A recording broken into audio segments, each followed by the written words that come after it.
50,000, BA পাসকে দেয় 6,000, MA পাসকে দেয় 12,000 আর টিআইএসকে দেয় 14,000। আপনারা জানেন আমাদের অনেক শিক্ষক যারা সিনিয়র মাদ্রাসায় চাকরি করেন তাদের এখনো ফুল স্টাফদের বেতন দেয় না। তারা বঞ্চিত শিক্ষক, তাদেরকে এখনো অনারিয়ামের ব্যবস্থা করতে পারেননি। আজকে আপনারা বলুন, দ্রব্যমূল্য বৃদ্ধির বাজারে আমাদের বাড়িতে অসহায় বৃদ্ধ বাবা মা আছে, তাদের দুচিপি ওষুধ কেনার পয়সা আমাদের উঠে দেওয়া হয় না।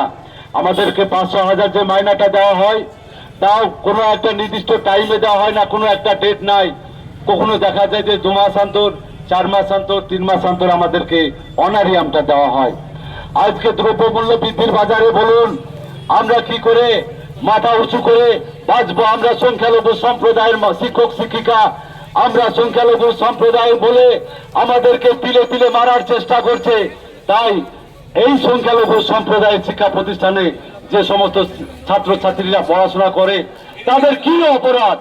তাদের মিড ডে মিল দেওয়া হয় না, তাদের পোশাক দেওয়া হয় না, তাদের ব্যাগ জুতো দেওয়া হয় না। তারা কোন অপরাধে অপরাধী? আজকে আমরা এই কোন বাংলায় বসবাস করছি? আমরা কি এই বাংলা চেয়েছিলাম? এটা কি ক্ষুদিরামের বাংলা নয়? এটা কি নেতাজির বাংলা নয়? এটা কি রবীন্দ্রনাথের বাংলা নয়? আমরা কি এই বাংলা চেয়েছিলাম? আপনারা সকলে জানেন বুদ্ধদেব ভট্টাচার্য, জ্যোতি বসু যারা প্রাক্তন মুখ্যমন্ত্রী ছিলেন, বামফ্রন্ট সরকার বিদায় হওয়ার পর 614 খানা এডেড মাদ্রাসা ছিল।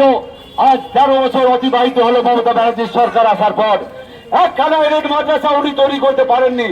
উনি শুধু মুসলিমদেরকে সংখ্যালঘু ভোটের ঘোড়া হিসাবে ব্যবহার করছেন, সংখ্যালঘুদেরকে শোষণ করছেন, সংখ্যালঘুদেরকে তিলে তিলে মারার চেষ্টা করছেন।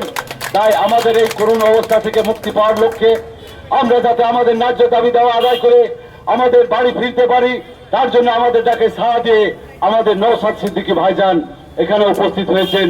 তার জন্য আমার সংগঠনের তরফ থেকে আমি ওনাকে জানাই সংগ্রামী অভিনন্দন। তো যাই হোক, এরপরে আপনাদের সামনে বক্তব্য রাখছেন আমার মাদ্রাসা টিচার অ্যাসোসিয়েশনের সেক্রেটারি জনাব হাসিম আহমেদ সাহেব।